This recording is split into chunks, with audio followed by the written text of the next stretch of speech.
예수께서 돌아보시고 꾸짖으시고 길 가실 때에 어떤 사람이 여짜오되 어디로 가시든지 나를 따르리다. 예수께서 이르시되 너도 누리고 공중에서 주시되 인자는 너희를 부르시리라. 또 다른 사람에게 나를 따르라 하시니 그가 이르되 나로 먼저 가서 내 아버지를 창사하게 허락하옵소서. 이르시되 죽은 자들로 자기의 죽은 자들을 창사하고 너는 사람에게 나를 전파하시고. 또 다른 사람이 이르되 주여 내가 주를 따르겠나이다만 나로 먼저 내 가족을 작별하게 허락하옵소서. 예수께서 이르시되 서의 책임을 잡고 뒤를 돌아보는 자는 하나님 나라에 합당하지 아니하니라 하시니라. 아멘. 오늘은 예수님의 12 제자 가운데 요한의 형제였던 야고보에 대해서 말씀을 드리겠습니다. 야고보의 별명을 붙이자면 그는 충성스러운 제자라고 할 수 있습니다. 진정한 가치를 찾지 못해서 세상적인 것에 모든 정열을 쏟아부었던 그가 예수 그리스도를 만난 이후 삶의 질이 달라지게 됩니다. 그가 어떻게 삶의 방향과 목적질이 변화되는가를 본문 중심으로 잠시 말씀을 드리겠습니다. 첫 번째 우리가 살펴봐야 될 것은 이 야고보의 배경에 대해서 살펴봐야 합니다.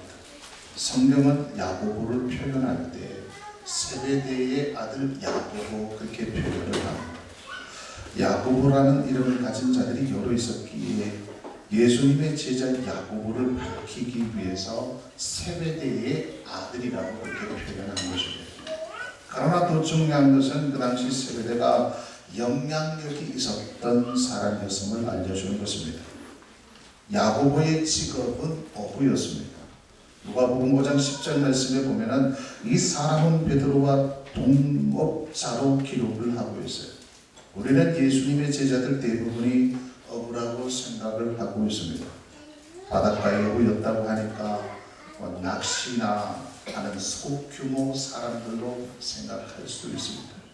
그들은 소규모로 어부의 일을 하는 자들이 아니라 큰 규모의 사업을 하고 있었던 그런 자들이었습니다. 마가복음 1장 19절 20절 말씀에 보면은 조금 더 가시다가 세베대의 아들 야고보와 그 형제 요한을 보시니 그들도 배에 있어 그물을 깁는데 곧 부르시니 그 아버지 세베대를 품꾼들과 함께 배에 버려두고 예수를 따라다니라 그렇게 말씀을 하고 있어요. 이 말씀은 예수님이 베드로와 안드레를 부르셨던 것처럼 야고보와 요한도 그렇게 불렀다는 것입니다. 야고보의 아버지 세베대는 큰 배들을 소유하고 많은 싹군들을 부릴 정도로 부자였다는 것입니다. 항구에 한번 가보십시오. 배를 가지고 있는 선주라고 한다면 상당히 부자입니다. 별로 크지도 않고 대단할 것이 없어 보이는 배 한 척의 가격이 무려 수억, 수십억 하는 배도 있습니다. 예나 지금이나 선주는 부유함의 상징이라고 할 수 있습니다. 그러니까 야고보는 부잣집 아들이었다는 것입니다. 요한복음 18장 15절 말씀에 보면은 시몬 베드로와 또 다른 제자 한 사람이 예수를 따르니 이 제자는 대제사장과 하는 사람이라 예수와 함께 대제사장의 집 뜰에 들어가고 그렇게 말씀을 하고 있어요. 여기서 이 제자라는 것은 요한을 가리킵니다. 요한이 대제사장 뜰에 갈 수 있었던 것은 그가 대제사장과 잘 알고 있었던 사이라 그렇게 밝혀두고 있습니다. 지금으로 치면은 한 마을에, 한 도시에, 한 시장 정도 되는 그런 직급의 사람입니다. 낮은 지위에 있었던 사람이 아니었습니다. 그의 아버지 세베대 그 당시 사람들에게 큰 영향력을 끼쳤던 인물이었음을 알 수가 있어요. 대제사장과 친분이 있을 정도라고 한다면 야고보와 요한은 부잣집에 자라 은근히 엘리트식이 그 속에 자리를 잡고 있었을 것입니다.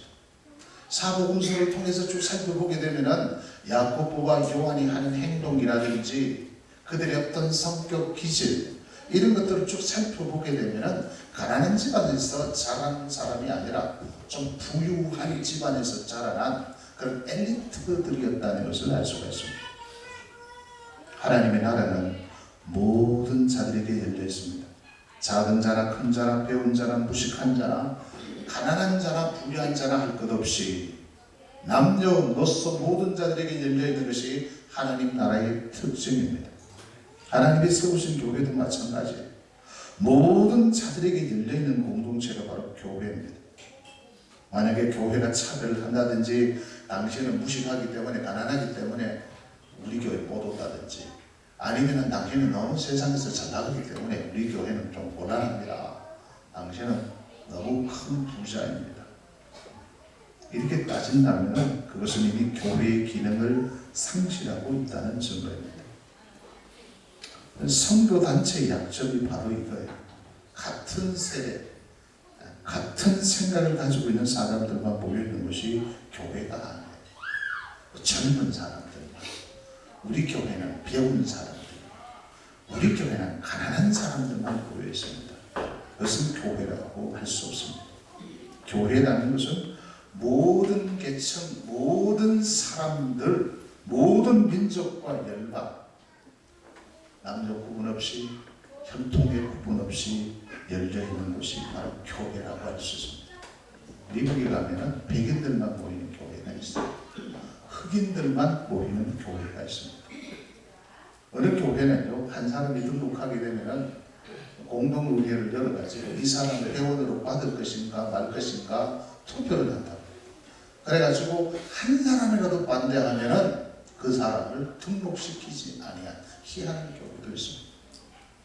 야고보는 자신의 명예나 이 세상에서 잘 먹고 잘 살기 위해서 제자의 길로 걸어간 것이 아니었습니다.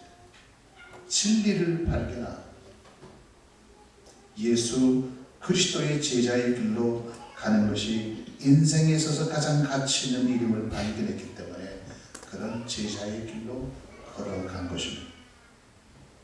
두 번째로 우리는 이 야고보에 대해서 살펴보아야 할 것이 있습니다. 무엇입니까? 이 야고보라는 사람이 어떤 기질의 사람이었는가 하는 것입니다. 성경에 보면 야고보와 요한과 야고보는 늘 함께 기록하고 있습니다. 물론 그들이 형제이기 때문에 기록한 것도 있지만 성격이 거의 똑같았습니다. 두 사람이 형제였기 때문에 함께 다른 것이 아니라 그들에게는 독특한 점이 있었기 때문에 성경은 이 두 사람을 함께 나열시키고 있습니다. 예수님의 제자들 가운데 형제들이 있었죠. 베드로와 안드레도 형제였습니다. 그러나 이 두 사람은 함께 사역을 감당한 것이 아니었습니다. 그러나 야고보와 요한은 늘 함께 했으며 하나님의 사역을 함께 감당했던 자들이었습니다. 어떤 형제들은 형제면서도 가치 있는 것을 싫어하는 사람들이 있습니다. 그러나 어떤 형제들은 성격과 기질이 잘 맞아서 함께 사역을 잘 감당하는 자들이 있어요. 그래서 어떤 데 가면은 형제 식당, 형제 이렇게 형제들끼리 이렇게 하는 곳이 있습니다. 야고보와 요한은 이 성격과 기질이 너무나 잘 맞아서 같이 했던 자들이었어요. 마가복음 3장 17절 말씀에 보면은 그들의 성격과 기질에 대하여 보한너게 곧 우리의 아들이라고 그렇게 표현을 하고 있습니다. 우리라는 것이 천둥과 벼락이라는 뜻이 아닙니까? 천둥과 벼락의 아들. 그러니까 그의 성격을 이 한 단어로 잘 표현하고 있지 않습니까? 천둥과 같은 기질을 갖고 있었던 사람, 벼락과 같은 기질을 갖고 있었던 사람, 어떤 문제에 대해서 참지 못하고 자기 마음속에 있는 것을 그대로 노출시키는 다혈질의 사람, 외향적인 사람이었다는 것을 알 수가 있습니다. 오늘 본문 말씀에도 보면 그들의 성격을 알 수가 있어요. 51절에서 56절 말씀에 보면 예수께서 승천하실 기약이 차감해 예루살렘을 향하여 올라가기로 굳게 결심하시고 사자들을 앞서 보내시며 그들이 가서 예수를 위하여 준비하려고 사마리아인의 한 마을에 들어갔더니 예수께서 예루살렘을 향하여 가시기 때문에 그들이 받아들이지 아니하는지라 제자 야고보와 요한이 이를 보고 이르되 주여 우리가 불을 명하여 하늘로부터 내려 저들을 멸하라 하기를 원하시나이까. 예수께서 돌아보시며 꾸짖으시고 함께 다른 마을로 가시니라. 그렇게 말씀하고 있습니다. 예수님께서 마지막 십자가의 순환을 앞두시고 예루살렘으로 들어가시게 됩니다. 예수님의 일행들이 잠시 쉬어가기 위해서 머물 수 있는 곳을 알아보기 위해서 예수님께서 사자를 내면서 먼저 사마리아인의 촌에 들어가서 살펴보도록 했습니다. 그런데 이 마을 주민들이 예수님을 이렇게 거절하기 시작합니다. 배척하게 됩니다. 이때 야고보와 요한이 등장하게 됩니다. 그들은 누구가 먼저라고 할 것도 없이 예수님을 향하여 예수님, 이 관시하는 사람들, 당신은 능력이 있는 하나님의 아들이 아닙니까?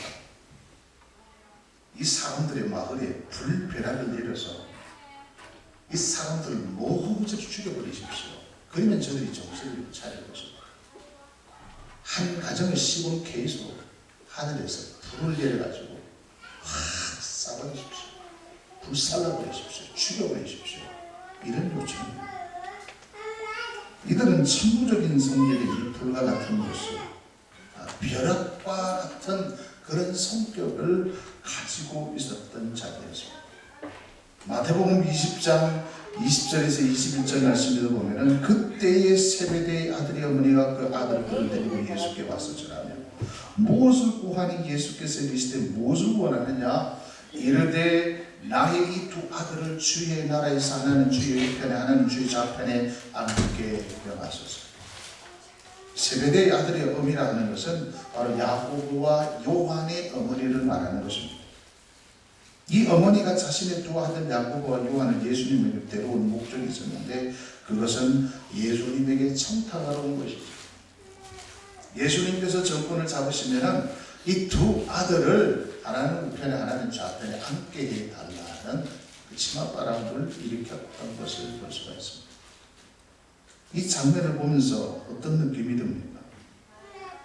자기 아들들의 출세를 위해서는 수단과 방법을 가리지 않는 극성스러운 어머니의 모습을 우리가 볼 수 있지 않습니까? 그때 예수님께서 무엇이라고 말씀합니까? 예수께서 대답하여 가라사대 너희 구하는 것을 너희가 알지 못하는도다. 나의 마시려는 잔을 너희가 마실 수 있느냐? 그때 저희들이 동일하게 예수님께서 말씀하시는 것에 입이 떨어지자마자 저희들이 이렇게 고백을 합니다. 할 수 있습니다. 그 잔을 우리가 마실 수 있습니다. 예수님께서 그들에게 말씀하시는 핵심이 무엇입니까? 너희는 장차 내 앞길에 무엇이 타고 있는지 너희들은 잘 모른다. 너희들은 내가 하나님의 나라에 대해서 이야기를 하니까 가시적인 나라, 이 땅에서 이루어지는 그 나라를 생각하는데 그것이 아니다. 내가 이루려고 한 하나님의 나라가 따로 있다. 내가 원하는 나라는 다른 나라가 있는데 너희들은 가시적인 나라로 생각하는 거야. 너희들이 생각하는 이 땅에서 정권을 잡고 높아지는 좌의정하고 위정하고 하는 그런 나라가 아니다. 내가 꿈꾸는 나라는 다른 나라가 있다. 이 나라를 이루기 위해서는 내가 잔을 마셔야 되는데 그 잔도 너희들이 마실 수 있느냐라는 이런 질문이에요. 그들은 일단 예수님으로부터 신임을 받아야 된다는 생각으로 다 마실 수 있다라고 그렇게 고백하지 않습니까? 여기서 예수님께서 말씀하시는 잔의 의미는 십자가의 고난이 아닙니까? 십자가의 죽음. 이 엄청난 사건을 예수님께서 지금 말씀하고 계십니다. 그런데 그들은 예수님의 그 의도, 이 잔의 의미를 알지 못한 채 어떤 가시적인 세상적인 복을 받으려고 마실 수 있습니다 라고 고백을 한 것입니다. 이런 그들의 행동, 그들의 어떤 고백 속에서 이들이 얼마나 성격이 급한가, 얼마나 기질이 어떤 외향적인 사람들인가를 알 수가 있습니다. 이러한 태도는 야고보 요한의 어머니만 취하는 행동이라 그렇게 생각하지 않습니다. 우리가 예수님을 믿는다고 하면서 여전히 고난이 자는 생각하지 않습니다. 예수 믿으면 좋습니다. 예수 믿으면 행복합니다. 예수 믿으면 모든 일들이 잘 풀립니다. 예수 한 믿어보십시오. 얼마나 행복한지 모릅니다. 세상이 줄 수 없는 기쁨이고 세상이 줄 수 없는 평강이 예수 안에 있습니다. 그 이야기를 하면은 진짜 그 평강, 진짜 예수님이 주신 그 평강, 하나님이 주신 평강, 우리가 그것을 기대해야 되지 않습니까? 어떤 세상으로부터 오는 잠시 오는 그 쾌락이 아니라 하나님만 줄 수 있는 복음 안에서만 우리가 체험할 수 있는 그 위대한 축복들이 있지 않습니까? 우리는 그것을 깊이 있게 생각하지 않습니다. 그러니까 예수 믿으면 행복하다는 이 개념을 세상적인 그런 가치로 생각을 한다는 거예요. 세상 사람들이 행복하고 즐겁다는 것은 무엇입니까? 돈을 많이 벌고 자녀들이 잘 되고 하는 사업이 번창하고 몸이 건강하고 좋은 집에 살고 이렇게 어려움 없이 사는, 근심 걱정 없이 사는 이런 것을 진정한 행복이라고 생각하지 않습니까? 그래서 기도하는 모든 기도의 초점이 어떤 위로부터 내리는 평강, 진짜 복음 안에서 누릴 수 있는 그 말로 표현할 수 없는 기쁨이 있지 않습니까? 이것은 뭐 체험하지 않고는 어떻게 설명할 수 없는 그 평강이에요. 할렐루야. 그것은 오직 예수 그리스도를 통해서만 맛본 사람만 알 수 있는 영역이에요. 말씀을 통해서 그 말씀의 그 엑기스가 내 영을 스쳐 지나갈 때 내 영적으로 느낄 수 있는 그 기쁨이 있어요.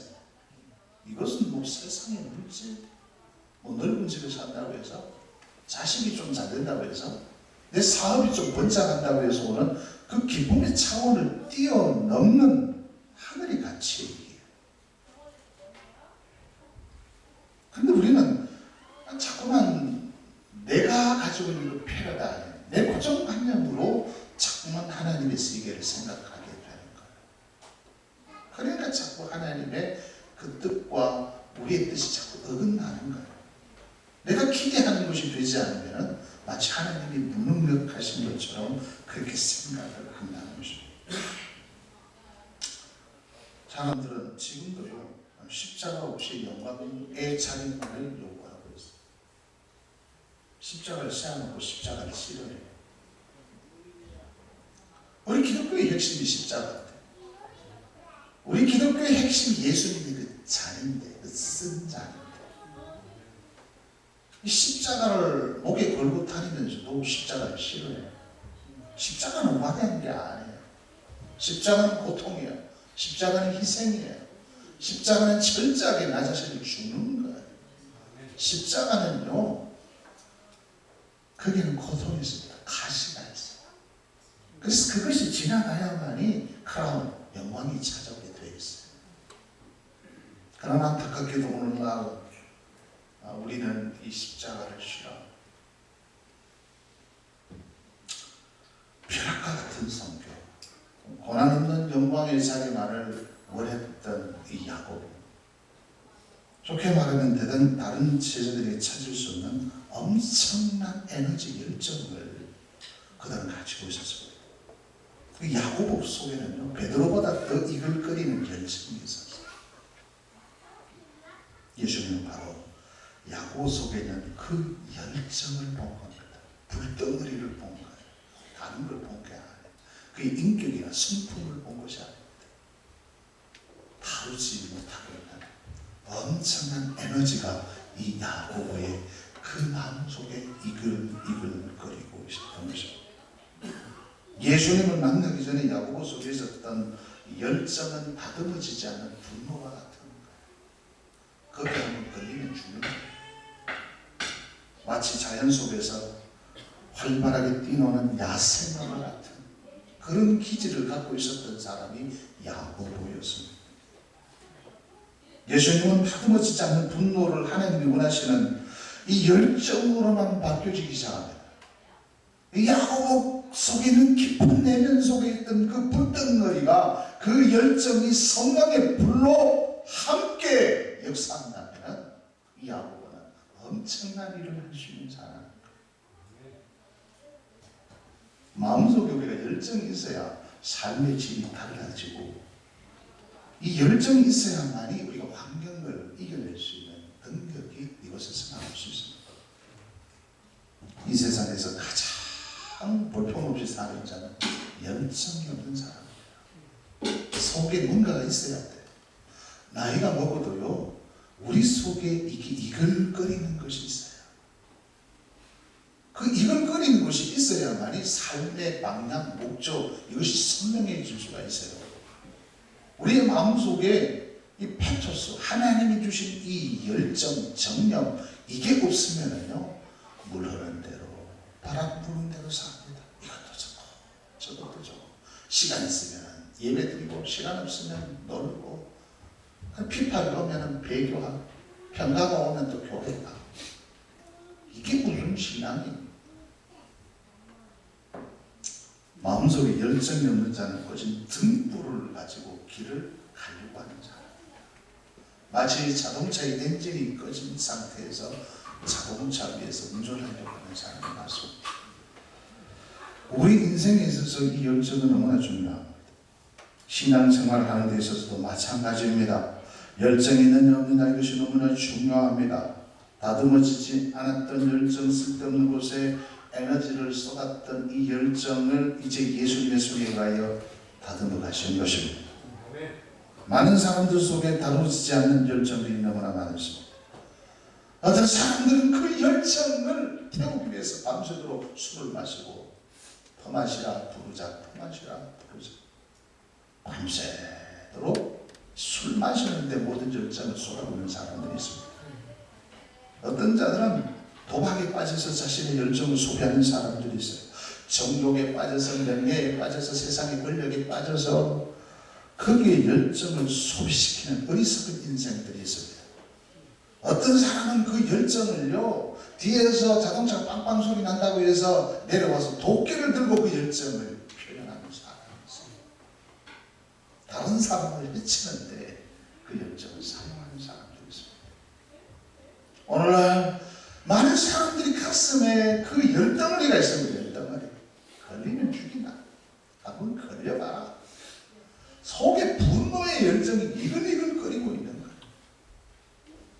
이걸 어디다가 소진을 해야 되는데, 소진을 해야 되는데, 이 불을 태워야 되는데, 그래서 죄를 불을 태우는 거예요. 그래서 밤마다, 도시마다, 거리마다 보십시오. 펌한시라, 펌한시라, 음침한 곳에 정욕을 위해서, 육체적 쾌락을 위해서 사는 인생들이 얼마나 많습니까? 이 젊은 날, 하나님 우리에게 들려주신 그 깃발을 흔들면서 하나님이 주신 그 비전을 불태워야 할 청년들이 어둠침침한 곳에 가서 밤새도록 죄를 짓는데 그 열정을 다 소비시키고 있지 않습니까? 우리 그리스도인들은 이 하나님의 사역에 모든 열정을 쏟아부어야 하는데, 그게 진짜는 가치를 둬야 하는데 그렇지 못하고 있다는 것입니다. 야고보는 예수님의 제자가 되어 그 속에 이글거리는 열정을 하나님 사역에 채우는 천성스러운 제자가 되고 있습니다. 누구를 통해서? 예수를 통해서. 누구를 통해서? 예수를 통해서 그렇게 변화되어서 갔던 것입니다. 야고보를 우리가 쭉 살펴보게 되면 당황스러운 부분이 있어요. 그것은 그의 사역에 대해서, 그의 목적에 대해서 성경은 침묵을 지키고 있다는 것입니다.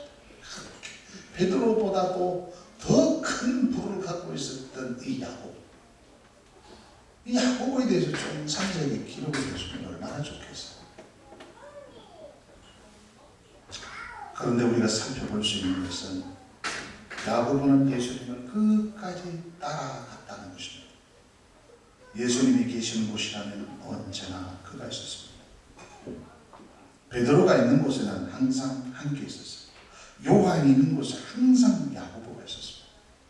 예수님을 만나기 전에 그의 삶은 좌충우돌이었습니다.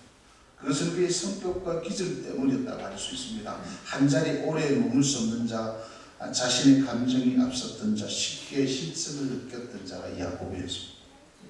그런데 그가 예수를 만난 이후에 그는 오직 한 가지 목적만을 위해서 살게 됩니다. 그 목적이 바로 예수였습니다. 초대교회 어느 문서를 보게 되면 이 야고보에 대해서 기록을 하고 있는데 그는 지중해 연안까지 가서 복음을 증거하게 됩니다. 심지어 스페인까지 가서 전도를 했다는 기록도 있습니다. 그래서 초대교회 성도들은 이 야고보를 부를 때에 조갑이라고 불렀다고 합니다. 이 조갑이라는 것은 조개를 뜻하지 않습니다. 왜냐하면 그런 해안을 찾아다니면서 어부들에게 많은 전도를 했기 때문에 이런 별명이 붙여졌다고 합니다. 그는 많은 지역을 돌아다니면서 특히 바닷가를 돌아다니면서 어부들에게 어촌에 있는 사람들에게 그렇게 복음을 많이 증거했다고 기록을 하고 있습니다. 그러나 예수님의 제자 중에서 가장 단명한 사람이 야고보였어요. 그의 기질대로 짧게 사역을 하고 굵고 짧게 세계를 나가는 듯하지.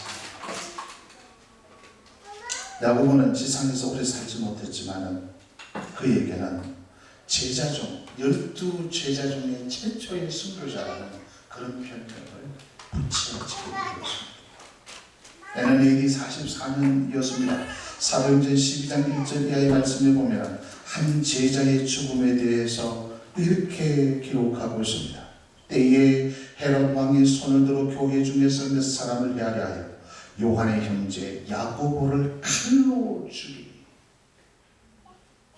야고보가 순교하기 전에 예수님의 12 제자 가운데 가장 능력을 많이 행하고 가장 활발하게 사역했던 사람은 누구였나요? 야고보였습니다.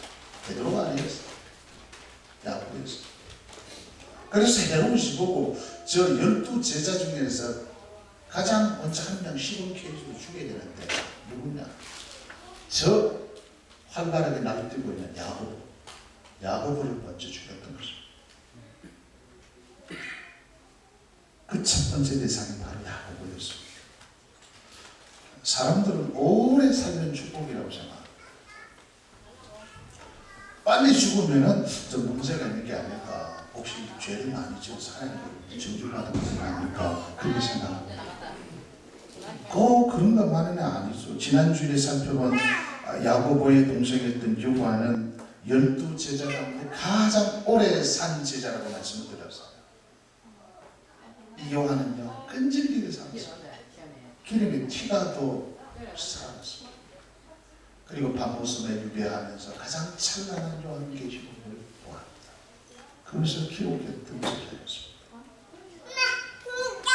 우리 인생이 이 세상에서 오래 산다고 해서 다 좋은 것은 아니죠. 예수님처럼 짧고 굵은 인생의 삶도 굉장히 중요합니다. 창세기 4장에 보면 최초의 순교자가 나오죠. 누굽니까? 아벨이 등장합니다. 아벨 아시죠? 아벨 아십니까? 저는 천국에 가면 가장 먼저 보고 싶은 분이 예수님을, 그 다음 아벨이. 첫 번째 순교했던 분이 어떤 분일까? 그 아벨이 어떤 분이었을까? 아벨은 첫 번째 순교자이기 전에 타락한 인간이 하나님에게 첫 번째 하나님이 원하시는 예배를 드렸던 예배자였습니다. 하나님이 원하시는 예배를 드렸던 자가 아벨이었어요. 왜냐하면 그 예배 때문에, 제사 때문에 돌에 맞아 순교자가 된 사람이 아벨이 아닙니다. 아벨의 죽음에 대해서 우리가 어떻게 생각합니까? 예배를 한번 잘못 드리다가 돌에 맞아 죽으니까 얼마나 비참합니까? 너무나 짧은 인생을 살았지만은 성경은 그 아벨을 가지고 의인 아벨이라고 표현을 하고 있습니다. 가인은 끈질기게 살았습니다. 끈질기게 살았습니다.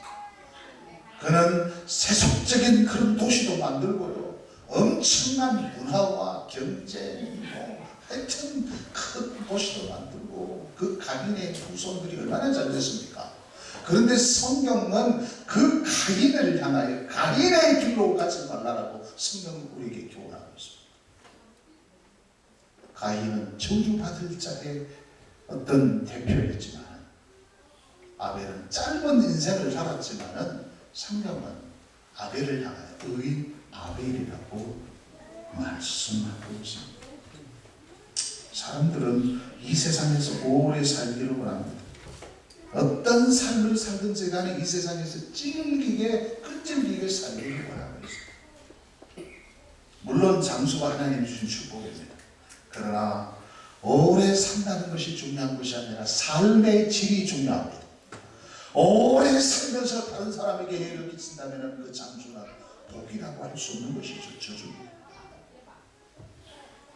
스데반 집사님 같은 경우에 한편의 설교 때문에 돌에 맞아 죽지 않았습니다. 우리의 생각으로는 스데반 집사님과 같은 사람이 오래오래 살면서 사람들에게 영향을 주면서 살기를 원합니다.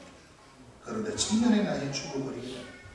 주기철 목사님, 서장훈 목사님 모두 다가 오래 살지 못했습니다. 전부 다 신앙을 지키려다가 옥중에서 죽고 병에 걸려 죽고 그래 다 죽으셨어요. 그러나 신사참배를 가격했던 그 목사님들은 오래오래 살았습니다. 누가 더 삶의 질이 있는 삶을 살았을까? 우리는 한 사람의 죽음을 통해서 그 사람의 어떤 삶의 질을 볼 수가 있습니다. 오래 살면서 그 사람이 죽음 후에 잘 죽었다. 참 잘 죽었다. 그러나 우리의 주변에 보면은 진짜 아름다운 삶을 살다가 죽는 사람이 있지 않습니까? 그 사람의 삶의 질을 생각하면서 우리가 감격하고 감동을 받지 않습니까? 우리는 그 사람이 행한 어떤 기적과 업적을 통해서 놀라는 것이 아니라 삶의 질을 통해서 우리가 놀라는 것입니다. 어떤 삶이 가치 있는 삶인가? 우리가 하나님 앞에 섰을 때 우리가 얼마나 이 세상에서 오래 살았느냐, 끈질기게 살았느냐, 이것을 보시는 것이 아니라 어떻게 살았느냐 이것을 보신다는 사실입니다. 사랑하는 여러분, 야고보는 부잣집 아들이었고 우리와 같은 그런 어떤 다혈질, 극외향적인 성격을 가진 사람이었습니다. 생각보다는 감정이 들어왔습니다. 늘 감정이 그 삶을 지배하고 행동으로 그 감정을 표출했던 인물이었습니다. 그러나 그가 예수님의 초청에 응답하여 제자가 되면서 충성스러운 제자로서의 삶을 살아 예수님의 제자 중에 가장 먼저 하나님의 영광이자 천국의 축복을 누리게 되었습니다. 야고보를 부르시고 다듬으시는 하나님의 그 나라의 충성스러운 제자가 된 것처럼 우리 모두 야고보처럼 하나님의 나라를 위해서 충성스러운 제자가 되어서 하나님 앞에 서는 그날 당당하게 서는 우리 모두가 되기를 예수 그리스도의 이름으로 축복합니다. 하나님, 오늘은 예수님의 그 세 번째 제자 야고보에 대해서 말씀하시는 주님의 음성을 듣게 하심을 감사합니다. 야고보를 부르셔서 충성스러운 일꾼으로 다듬어 가신 하나님, 우리를 부르셔서 충성스러운 일꾼으로 우리를 세워 주시옵소서. 그래서 내 생명 다하는 그 순간까지 예수 그리스도가 다시 오시는 그 시간까지 충성스러운 그리스도인의 삶을 살다가 하나님의 품에 안길 수 있는 우리들이 되게 해 주시옵소서. 예수 그리스도의 이름으로 기도하옵나이다. 아멘.